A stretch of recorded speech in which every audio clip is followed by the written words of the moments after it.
Questions to the Prime Minister.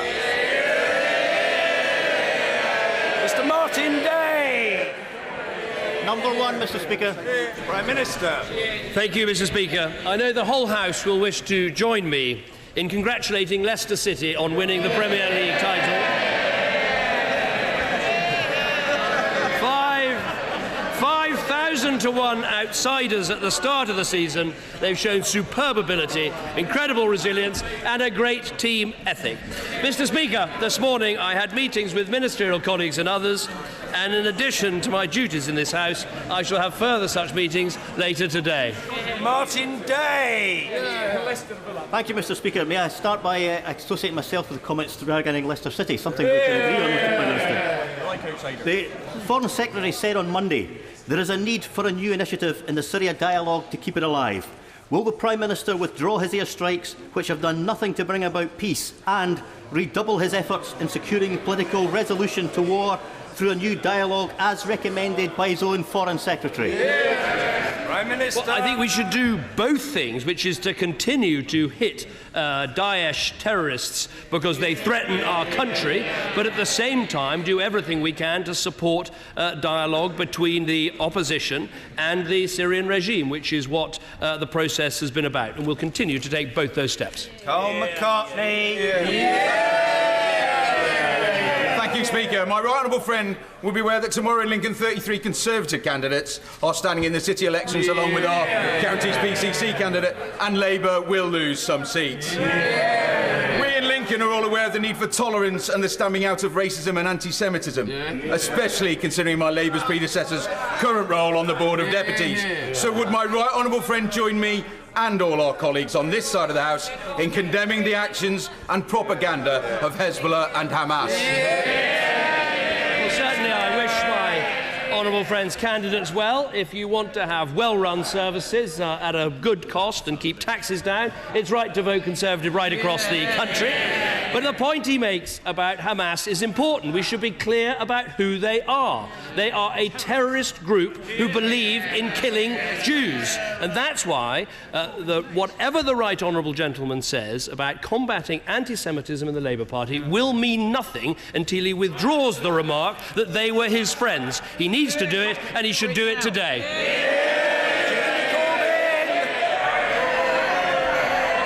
Thank you, Mr. Speaker. I join the Prime Minister in congratulating Leicester City on their amazing achievement. I hope it's not an indication he's going to support another football team, or is he going to stick with the two he's got already?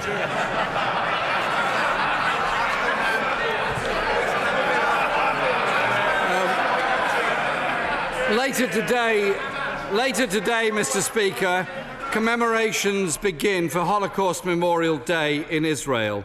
I hope there is agreement right across all parts of this House in sending our best wishes to those commemorating the occasion and sending a very clear statement that anti-Semitism has no place in our society whatsoever, and we all have a duty to oppose it.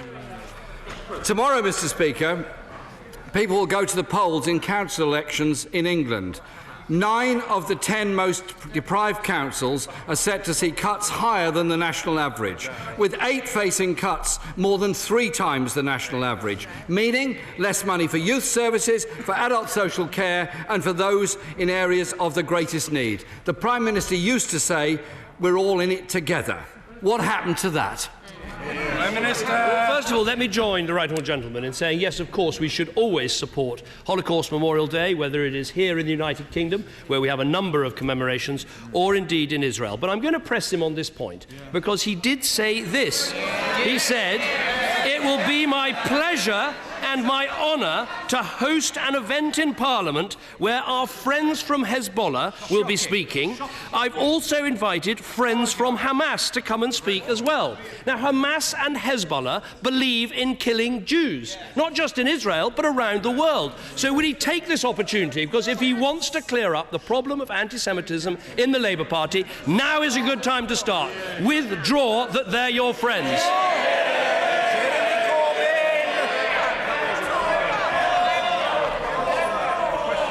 Mr. Speaker, I've made it very clear Labour is an anti-racist party and there is no place for anti-Semitism within it. We've suspended any members that have undertaken any anti-Semitic activities or work or statements and have established an inquiry led by Shami Chakrabarti. The points he was making earlier relate to a discussion I was hosting in order to try to promote a peace process, and it was not an approval of those organisations. I absolutely do not approve of those organisations. Mr. Speaker, the reality is that vulnerable people are being abandoned in this country. The Prime Minister has said that social care and support for the elderly is a priority for him. So if that's the case, why has he cut £4.5 billion since 2010 from the adult social care budget, leaving 300,000 older people without care and support they need to live in dignity? First of all, we're putting more money into social care and we're allowing councils to raise the council tax to put that money in. But I'm afraid he's going to have to do this one more time. He referred to Hamas and Hezbollah as his friends. Now, he needs to withdraw that remark. Let me give him another chance. Are they your friends or are they not? Because those organisations, in their constitutions, believe in persecuting and killing Jews. They are anti-Semitic organisations. They're racist organisations. He must stand up and say they are not his friends. Mr. Speaker, obviously, anyone that commits racist acts or is anti-Semitic is not a friend of mine. It's very clear. It's very clear about that. I'm very clear about that. I would also invite him to think for a moment about the conduct of his party and his candidate in the London mayoral elections. The way in which they're systematically smearing my friend, the member for Tooting, who's our candidate for mayor. I wish him well, and I invite the Prime Minister to undertake to ensure that the Conservative Party in London desists from the activities it's undertaking at the present time in smearing my friend. Last week, Mr. Speaker, the Joseph Rowntree Foundation's destitution report found that 1.25 million people in Britain were unable to afford the essentials needed to eat, stay warm, clean and dry. The number of people using food banks has risen again last year. The Prime Minister usually lectures us about a stronger economy. When will that stronger economy mean that fewer people need to use food banks?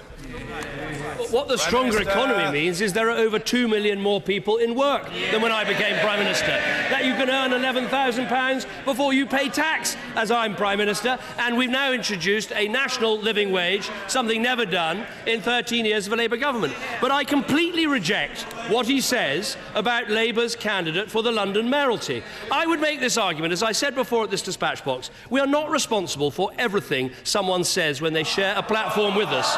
We can't control everyone who appears in a picture, but there is a pattern of behaviour with the honourable member for Tooting. And let me tell him, he shared a platform with Sajil Shahid, the man who trained the ringleader of the 7/7 attacks and accused the United States of bringing 9/11 on themselves. He shared a platform with an extremist who called for Jews to be drowned in the ocean.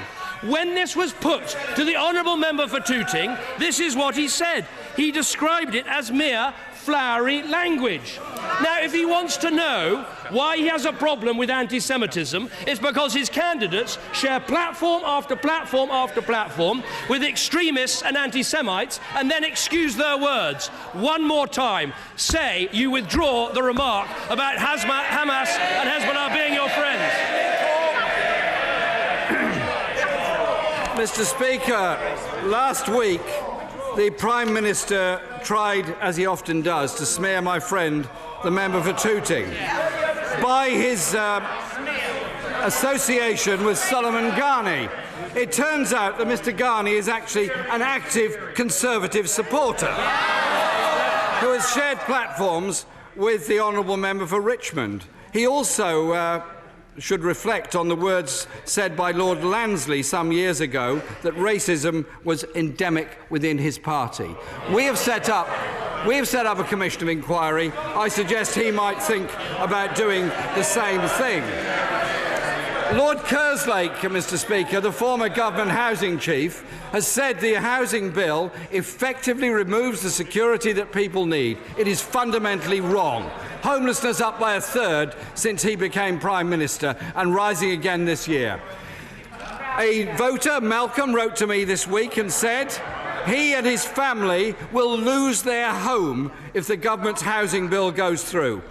Why can't the Prime Minister follow the example set by the Welsh Labour government in placing a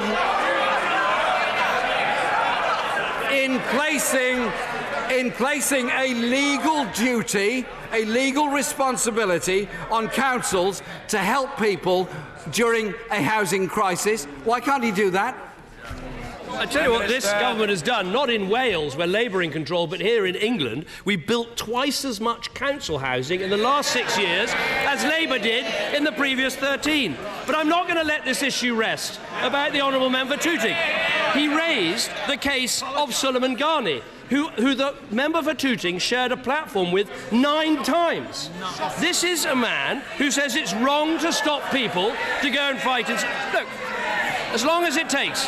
Do you want to know the views of the person that your leader has just quoted? He described women as right. The Honourable Member for Islington might be interested in this. He described women as subservient to men. He said that homosexuality was an unnatural act. He stood on a platform with people who wanted an Islamic state. That is why his attempts to deal with anti-Semitism are utterly condemned to failure. Because he won't even condemn people who sit on platforms with people like that. Jeremy Corbyn! Mr. Speaker, I did point out to the Prime Minister, I was actually trying to help him, that the gentleman concerned is actually a Conservative. And so maybe he would care to think about that.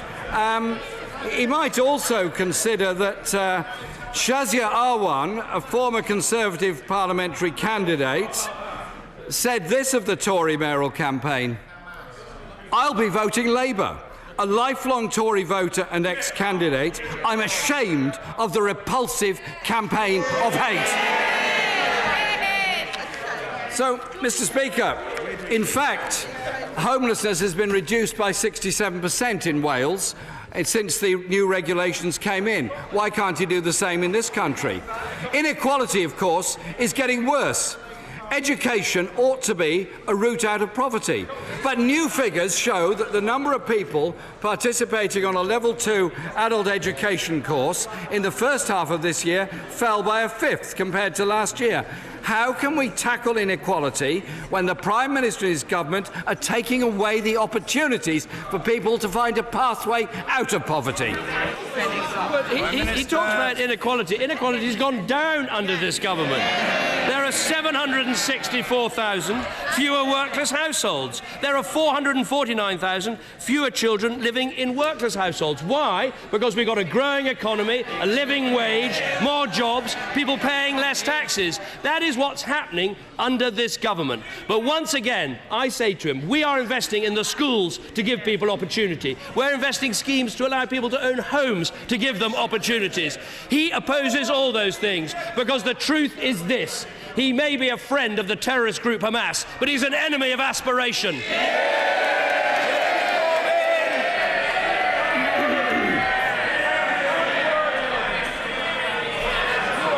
Mr. Speaker,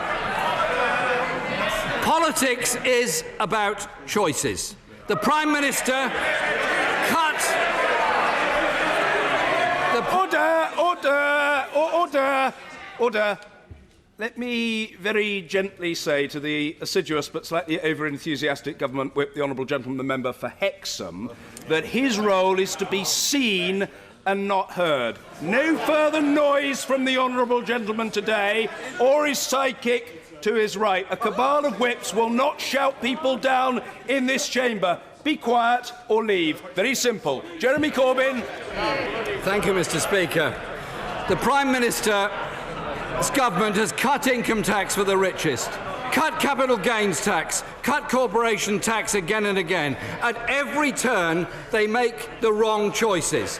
Tomorrow, people can make their own choices about the crisis of social care, the housing crisis in this country, the unprecedented cuts to local councils in areas of greatest need, the cuts to further education, taking opportunities away from young people. The choices have been made. They cut taxes for the rich. We want to ensure that there is proper taxation to ensure there are decent services for the rest. Prime Minister! He's right. Tomorrow is about choices. You can choose a party that's on the side of security for hard-working people, that wants to make sure there are more jobs, there's better pay, there's lower taxes, there's good schools for your children, there's a 7-day NHS there for you when you need it. Or the other choice, you can back a party that puts extremists over working people. And that is utterly incapable of providing the leadership your local council needs or our country needs.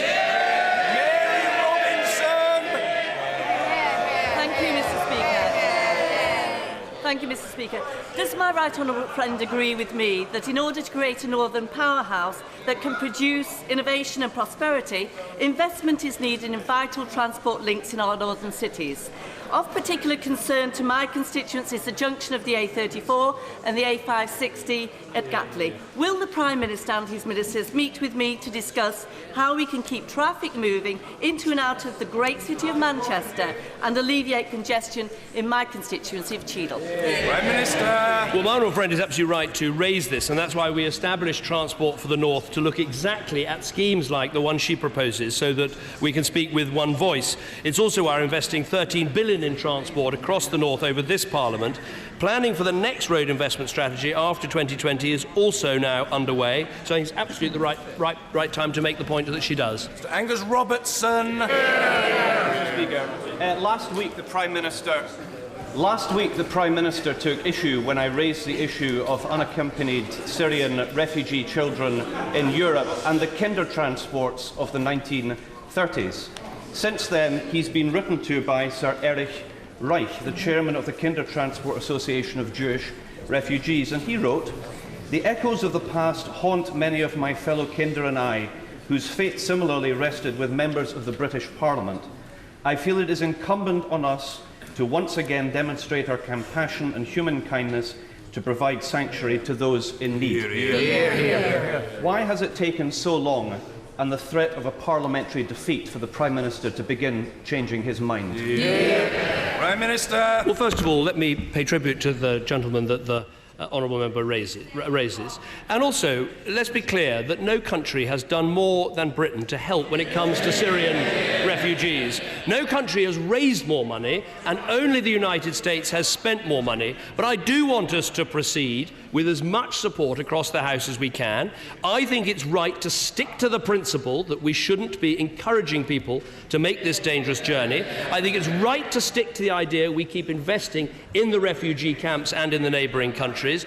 And I also think it's right not to take part in the EU relocation and resettlement schemes, which have been, in my view, a failure. Now, we're already taking child migrants in Europe with a direct family connection to the UK, and we'll speed that up. And I'm also talking to Save the Children to see what we can do more, particularly with children who came here before the EU-Turkey deal was signed. Because, as I say again, what I don't want us to do is to take steps that will encourage people to make this dangerous journey, because otherwise our actions, however well-meaning they will be, could result in more people dying rather than more people getting a good life.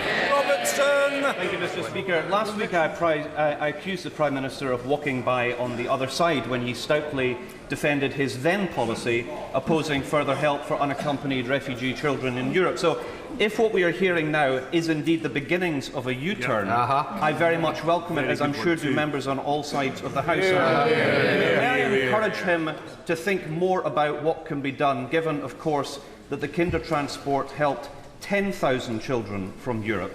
So, will I ask the Prime Minister finally to take the opportunity to thank Lord Alf Dubs and all campaigners who have worked so hard for the UK to live up to the example and the spirit of the kinder transport. I certainly think that all those people deserve recognition for the work they've done to put this issue so squarely on the agenda. But let me just say again, I do reject the comparison with the kinder transport. And for this reason, I would argue that what we are doing, primarily, which is taking children from the region, taking vulnerable people from the camps, going to the neighbouring countries and taking people into our country, housing them, clothing them, feeding them, making sure they can have a good life here, that to me is like the kinder transport. To say that the kinder transport is taking today children from France or Germany or Italy, safe countries that are democracies, I think that is an insult to those countries. But as I've said, because of the steps that we're taking, it won't be necessary to send the Dubs amendment back to the other place. The amendment doesn't now mention a number of people. We're going to go round the local authorities and see what more we can do, but let's stick to the principle that we should not be taking new arrivals to Europe. Nigel Evans. Thank you, Mr. Speaker. The Department of Health are looking to introduce a cell-free DNA test for pregnant women in order to reduce the number of miscarriages, but this will have the unintended consequence of increasing the number of abortions for those with Down's syndrome. I know there's nobody in this House who cares more about those with special needs for protection and for the safety of those with special needs. So will the Prime Minister meet with me and representatives of the East Lancashire Down Syndrome Support Group in order that we can look at ways of protecting those with Down syndrome and that they will not be simply screened out? Well, I think my honourable friend raises a very important issue, and actually a local group of Down syndrome parents came to my constituency surgery on Friday and made all these arguments to me, and as a constituency MP I'm taking this up with the Department of Health to make sure that all the right processes are followed. There are moral and ethical issues that need to be considered in these cases, but on the other hand we also have to respect the view that women want to have screening and testing about the health of their children, and we should be in favour of maximum transparency on the basis that it is optional rather than mandatory, but it is part of routine care. So the Health Secretary is going to have to find a way through this, but above all, we make sure we go about it in the right way. Alex Cunningham. Thank you very much, Mr. Speaker. NIFCO UK manufactures car components for Ford and Nissan cars and employs hundreds of people, including many from my own constituency. I'm sure the Prime Minister knows of the need for us all to get behind our manufacturing industry, but does he agree with NIFCO's Managing Director Mike Matthews, who says it would be business suicide for the UK to leave the EU?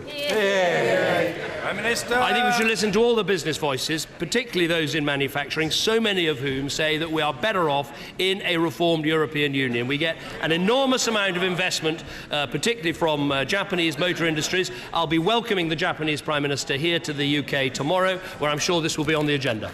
Closed question, Dr. Julian Lewis. Number 12, Mr. Speaker. Prime Minister. NATO is the cornerstone of Britain's defence, but our place in the EU, in my view, is a vital part of protecting our national security. I would argue it helps in two ways. First, by ensuring that issues are settled by dialogue, and second, helping to provide assistance in particular circumstances, for example, the Balkans. Dr. Julian Lewis. I entirely agree with the Prime Minister's remarks about NATO, but does he accept that whilst dictatorships often attack democracies or other dictatorships, democracies seldom, if ever, go to war with each other? If an aim of the EU is, as we're constantly told, to prevent conflict between its own members, as in World War I and II, is it not heading in precisely the wrong direction by trying to create an unelected supranational government of Europe which is accountable to nobody? My honourable friend has very long-standing and passionate views on this issue. I would make a couple of points in response. First of all, I don't think we should forget that some of the countries now in the European Union, until very recently, weren't democracies, but were indeed forms of dictatorship. The second point I'd make is those countries that have worked towards membership of the EU have had to put in place all sorts of democratic and other norms to help them on their way. The final point I'd make is that we have had an unparalleled period of peace and prosperity in Europe, and my argument would be whether you want to attribute all of that to NATO or some of that to the EU, why would you want to put it at risk? Rachel Maskell. Thank you, Mr. Speaker. The findings of the NHS England report into the sudden closure of Bootham Park Mental Health Hospital in York has confirmed that the relationships and authorities between all the NHS bodies as defined under the Health and Social Care Act 2012 are dysfunctional and have failed patient safety. Healthwatch report shows harm occurred since life has been lost. Will the Prime Minister now accept that his Health Act has to change due to the serious risk created and in line with NHS England's recommendations? Well, I'll look very carefully at what she said, but my understanding is that she called for action on an outdated and dangerous facility back in July last year, and that is exactly what happened. I'm pleased that action was taken. Bootham Park wasn't fit for purpose. The CQC identified serious and life-threatening issues on patient safety. They weren't put right, and so as a result, there was a decision to close and then subsequently reopen the facility after changes. So, of course, you're going to have incidences of poor practice. What matters is, do we intervene fast enough and put them right? And in this case, I'll look again at what she said, but it does look as if action was taken. Sir Edward Lee. The Christian Yazidi and Shia children in Syria are suffering from genocide by Daesh, and we should recognise it as such. May I urge the Prime Minister to indeed do more to replicate the Kindertransport of the 1930s. That is what we are doing in taking children directly from the camps in Syria. If we were to take 16-year-olds from a safe environment in Europe, we would simply be causing more misery and encouraging the people traffickers. Well, my runner friend basically asked me two questions there. One is whether there's more we can do to label what has happened as genocide. This has always been something that is done under a legal definition, but I believe very much that it is clearly heading, there's a very strong case for saying it is genocide, and I hope that it will be portrayed and spoken as such. On the issue of the Kindertransport, I would agree with him. We've got an enormous amount that we can be proud of the money we put into the camps, the fact we raised more in London on one day than any humanitarian conference has ever raised in the history of the world, and we've got a very strong record. Now, as I'm saying, we are going to do more for children who are already registered in Europe before the EU-Turkey deal, but the principle we should try to cling to is that we shouldn't do anything that encourages people to make the perilous journey. That's been the cornerstone of our policy, and it should remain the case. Lucas. Thank you very much, Mr. Speaker. For the benefit of the House and for 10 and 11-year-olds up and down the country, will the Prime Minister explain what the past progressive tense is? Will he differentiate between a subordinating conjunctive and a coordinating conjunctive? And finally, will he set out his definition, please, of a modal verb? I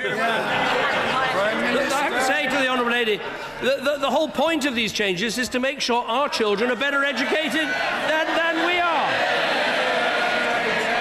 And that's why I'm delighted with 3 children at state schools going off to do these tests. I'm absolutely delighted they're going to be.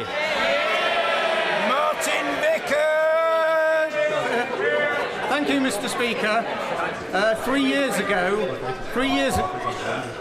Order. I want to hear Mr. Vickers' inquiry. Mr. Martin. Thank you, Mr. Speaker. 3 years ago, 5 members of the Coburn family from County Durham were killed in a tragic accident on the A18 in my constituency. At the recently concluded inquest, the coroner said he had no confidence in the proposed work by the Highway Authority to remedy the situation. The Council obviously want to do all they can and have committed to carry out the work in full. However, resources are very limited. Could my right honourable friend give serious consideration to an application from the Council for additional resources to avoid a future tragedy? Minister. Well, I will certainly have a very close look at the issue that he raises. I know the A18 A18 and the importance of that road for his constituency, and I will look at what the Highways Agency has made available and whether there is real evidence that more could be done to make it safe. Patrick Grady. Thank you, Mr. Speaker. Eritrea was described as the North Korea of Africa at the recent inaugural all-party group meeting. The meeting heard reports of government-enforced indefinite conscription, and the UK FCO advises against travel to areas within 25 kilometres of the Ethiopian border. Will the Prime Minister personally and urgently review Home Office guidance which says it is safe to transport asylum seekers back to Eritrea? Minister. Well, I'll certainly look at what he says. I mean, we know that Eritrea is a deeply undemocratic and autocratic country that has done appalling things to its people, and that's one of the reasons why so many of those seeking to cross the Mediterranean, normally through the Libyan route, have come from that country. And when I had the opportunity to meet the Eritrean leadership, as I did at the conference in Valletta in Malta, I made those points very strongly. David Amis. 4 years ago, I asked my right honourable friend, on behalf of my mother Maud, if the EU referendum vote could be brought forward because of her age. She was then 100. She now wishes to know if she needs to set a world record for longevity before the Chilcot report is published.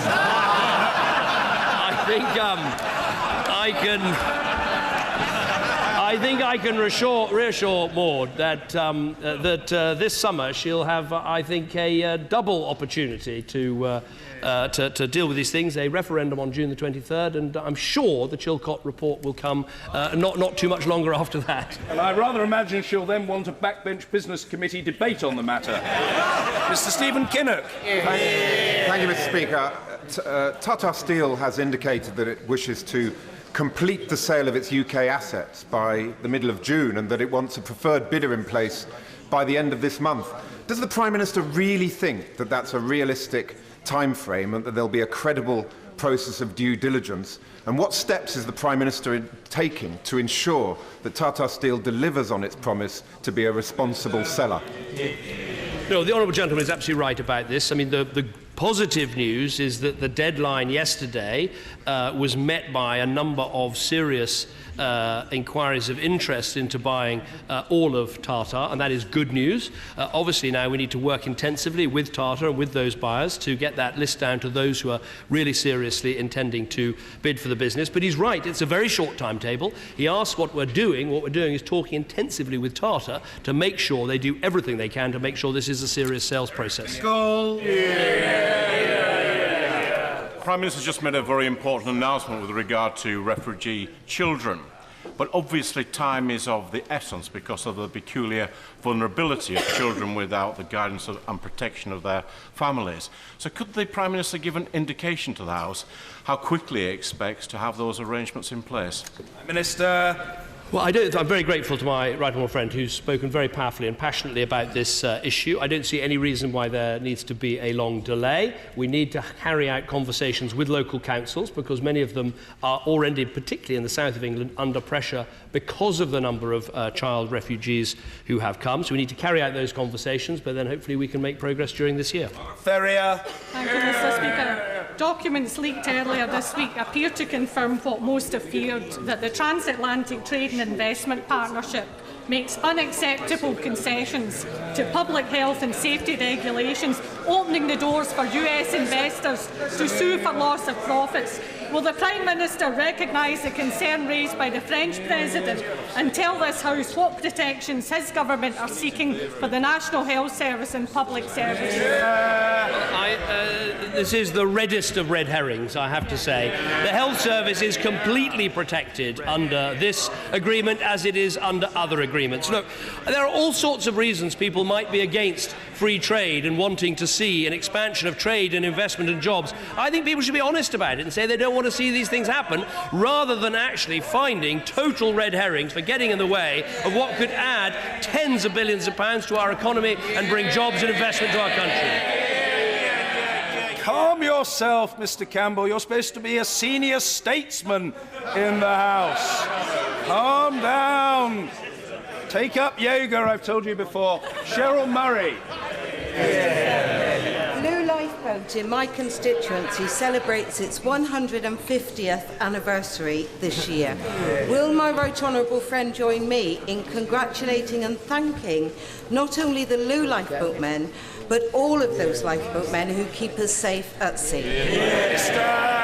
I'm very happy to do that in conjunction with my honourable friend. They're incredibly brave people. Having met some of them, particularly during the flood episodes that we've had in recent years, I know the immense professionalism and dedication that they bring to the task, and they put their lives at risk all the time to save others. They really are the bravest of the brave. First question, Graham Allen. Number 13, Mr. Speaker.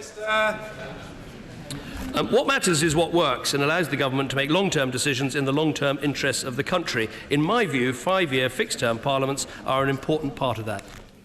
Graham Allen. The Prime Minister ensure that his government's performance also includes the long-overdue creation of a centre of evidence on sexual abuse of children, something I first raised in PMQs with Margaret Thatcher in 1989.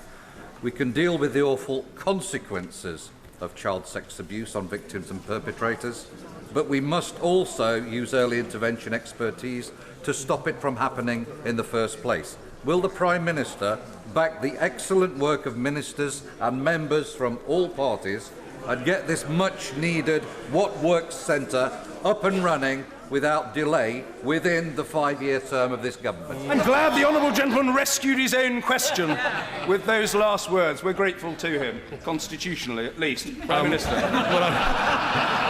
I'm sorry it's taken a question in 1989 to take so long to get an answer, but I can tell him that setting up a centre of expertise on sexual abuse is exactly what the Home Office is doing. It will play a significant role in identifying and sharing high-quality evidence on what works to prevent and deal with sexual abuse and exploitation. Alongside this, the Department of Education's existing What Works Centre will ensure that social workers across the country are able to learn from the best examples. I think this is a good example of government reform, which I know he supports. John Barron.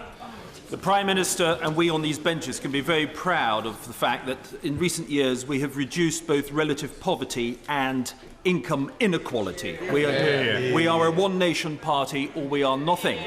So does he agree with Lord Rose, the leader of the Remain campaign, that if we were to leave the EU and exercise greater control over immigration for the sake of public services, then wages would rise even faster? Minister. I think what would happen if we were to leave the EU is we would see an impact on our economy that would be largely negative. And that's not just my view, that's the view now of the Bank of England, the IMF, the OECD, and a growing number of international bodies. I would say to anybody who wants to make this choice, obviously it's a choice for the British people, a choice to make, but I think we have to be clear about the economic consequences. Thank you, Mr. Speaker. In 1972, aged just 19, 9 months married and 6 months pregnant with their first child, my constituent Susan Lee received a knock on the door to say that her husband, Private James Lee, had been killed in action in Northern Ireland.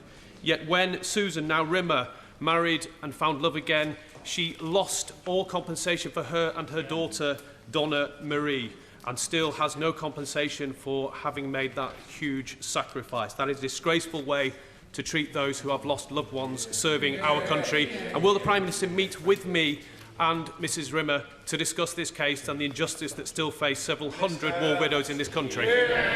I'll make sure that Susan Rimmer gets the meeting and the attention that she deserves. I know my right honourable friend, the Minister for Defence Personnel and Veterans, met with the War Widows Association earlier this year to put forward their case. Of course, it was this government that did make the historic change so that war widows who remarried from April the 1st, 2015 would retain their war widows pension. That was a change long asked for and only delivered under this government. We'll continue to look at this issue, but at the moment we are of the view of the long-standing policy of successive governments that we shouldn't make these changes and apply them retrospectively. Kaczynski. Thank you, Mr. Speaker.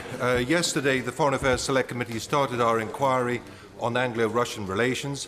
This afternoon, I have a Westminster Hall debate on Anglo-Russian relations, despite all of the tensions that exist between our two countries. Will the Prime Minister give us an assurance that he will redouble his efforts to try to lower tensions with this fellow permanent member of the UN Security Council?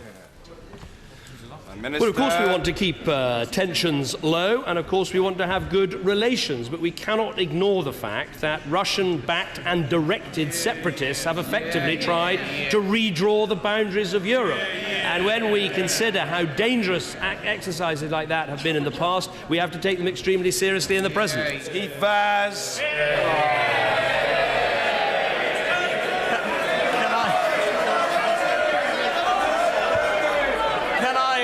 Thank the Prime Minister for joining Leicestershire MPs and the rest of the planet in congratulating Leicester City Football Club on their brilliant and historic success in the Premier League. During this amazing season, the local Leicester hero, Gary Lineker, thought the idea of Leicester winning was so far-fetched that he said if they did win, he would present Match of the Day in his underwear.